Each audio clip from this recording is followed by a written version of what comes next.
Dufaux, je suis professeur à l'Université de Montpellier et je dirige également une équipe de recherche avec mon collègue le professeur Hugues Dufaux, neurochirurgien, une équipe de recherche sur les gliomes et les glioblastomes.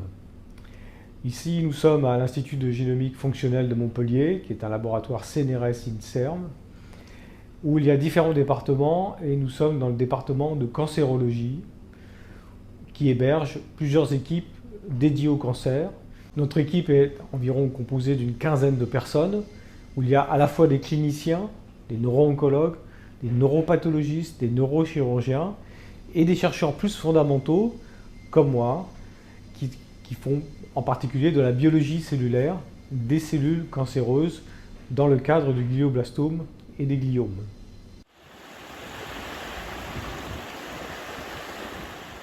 Les patients sont vus à l'hôpital par les cliniciens pour choisir le meilleur traitement, une opération, une radiothérapie, une chimiothérapie.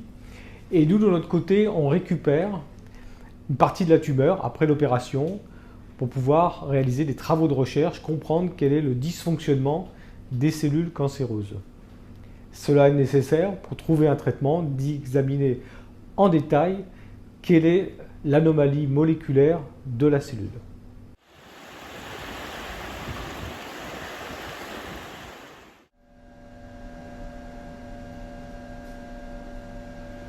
Donc, ce qu'on voit ici, c'est une image qui a été acquise grâce à ce microscope qu'on appelle un microscope à fluorescence, qui nous permet de détecter dans les cellules de glioblastome des marqueurs, ce qu'on appelle des marqueurs, des indicateurs d'agressivité de la cellule.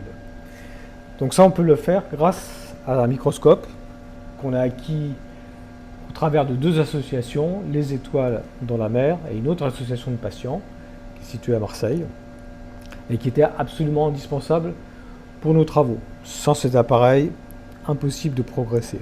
Donc c'est l'instrument de base dans un laboratoire de recherche qui nous permet de grossir les cellules, mais surtout, avec la fluorescence, de détecter dans ces cellules certaines protéines ou d'autres molécules qui sont rendues fluorescentes. Et là, on le voit sur cette photo, on voit qu'il y a des cellules vertes et rouges, et on a de bonnes raisons de penser que les cellules vertes sont plus agressives pour les patients que les cellules rouges.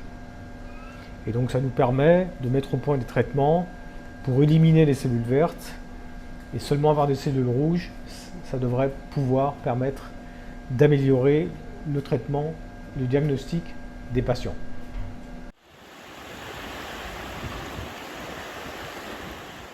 Pour mener des recherches sur les glioblastomes, il nous faut des cultures de glioblastomes. Donc on est ici dans une salle où on cultive les cellules des patients. Donc on voit sur l'écran ici une image de ces cultures. Évidemment, pour avoir ces images, on utilise un microscope, qu'on voit ici. Et au fond de la salle, on a une étudiante, doctorante, qui s'appelle Léonore Garcia, qui est justement en train d'entretenir ces cultures. Alors ces cultures, ce sont des êtres vivants, et donc elles ont besoin d'être nourries. Donc il faut leur donner des nutriments tous les 3 à 4 jours. Également, quand elles sont dans des boîtes de culture, on voit au fond, ici, voilà, on ne la voit pas très bien, mais ici. Et donc, quand il n'y a plus de place, il faut leur donner, les mettre dans une boîte de culture de taille supérieure. Donc, c'est un petit peu qu'on appelle ça un repiquage, un petit peu comme des plantes, un repiquage des cellules de glioblastome.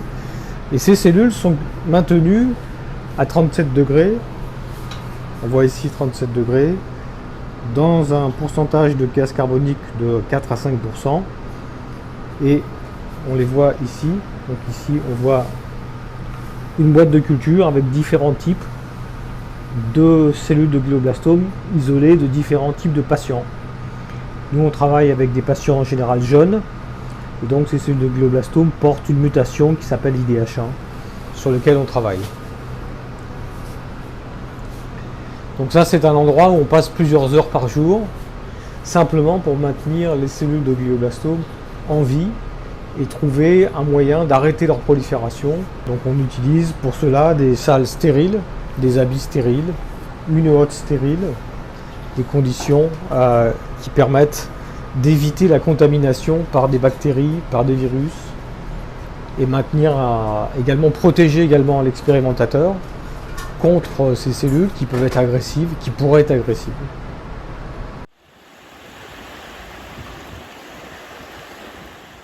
Nous, on travaille sur une question bien précise qui est le passage au glioblastome. C'est-à-dire que ces tumeurs cérébrales sont quelquefois détectées chez les jeunes patients avant le stade glioblastome. Et on essaye de comprendre comment la tumeur, qui était dite de bas grade, va devenir un glioblastome.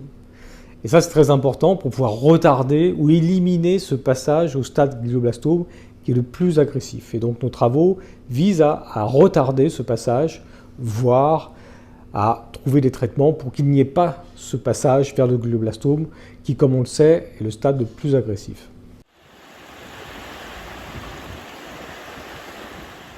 Alors, la question sur laquelle on travaille actuellement, c'est le passage au glioblastome. Nous travaillons sur des tumeurs qui sont détectées chez les jeunes patients, qui ne sont pas encore au stade glioblastome, mais qui vont peut-être le devenir. Donc il est absolument crucial de comprendre ce passage au glioblastome pour le retarder. Et ce qu'on comprend, c'est qu'il y a des étapes particulières, et en particulier lorsque la tumeur passe au stade glioblastome, il y a émergence de cellules souches, qu'on appelle des cellules souches cancéreuses, qui sont très résistantes au traitement. Et donc on essaye, de comprendre comment ces cellules apparaissent, comment les contrecarrer en les rendant ce qu'on appelle dormantes, c'est-à-dire non agressives. Donc le patient pourrait rester avec sa tumeur, mais globalement une tumeur dormante qui ne serait pas agressive. Et pour cela, en fait, on a besoin de faire des cultures cellulaires, qu'on a vu dans la salle de culture, et on a besoin d'un microscope pour analyser les marqueurs exprimés par ces cellules souches cancéreuses quand les patients les ont ou ne les ont pas. Et donc, nos travaux visent donc à comprendre l'émergence de ces cellules souches agressives pour pouvoir trouver des traitements les rendant inoffensives.